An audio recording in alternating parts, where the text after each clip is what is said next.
நம்முடைய மெய்ஞானம் அது என்னமே அழியாது. மெய்ஞானம் மெய்ஞானம் தான். மெய்ஞானத்துக்கு அப்பாற்பட்டது மெய்ஞானம்.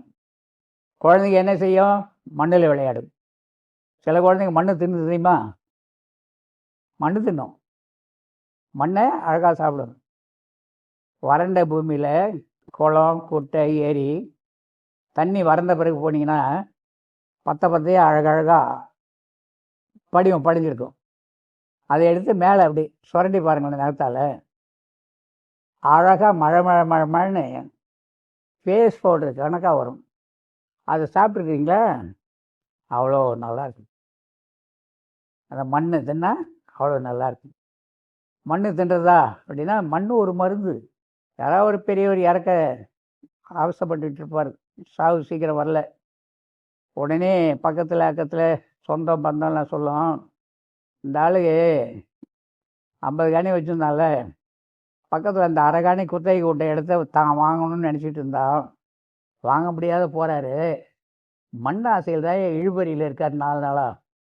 கொஞ்சம் மண்ணை டம்ளர் தண்ணியில் போட்டு காய்ச்சி அது வாயில் ஊற்றுங்க, செத்துருவான்னுவான். ஒரு பீஸ் ஒரு கட்டி மண்ணை எடுத்து தண்ணியில் கலக்கி அந்த ஆள் வாயில் ஊற்றுவாங்க. இதெல்லாம் நாங்கள் பார்த்த விஷயந்தான். அடுத்த நிமிஷம் ஐயா அந்த ஆள் ஐயா போய் சேர்ந்துருவார். பார்த்தீங்களான்னு சொன்னால மண் ஆசை. மண்ணை வாயில் ஊற்றுந்தா போய் சேர்ந்துறாரு. பொண்ணு ஆசை. தங்கத்தை இழைப்பாங்க, ஒரு மோதிரத்தை எடுத்து இழைப்பாங்க. அது இழையிலையோ தண்ணியில் இழைச்சி அதை எடுத்து வாயில் ஊற்றுவாங்க, போய் சேர்ந்துட்டாருவாங்க. மனிதனுக்கு ஆசை.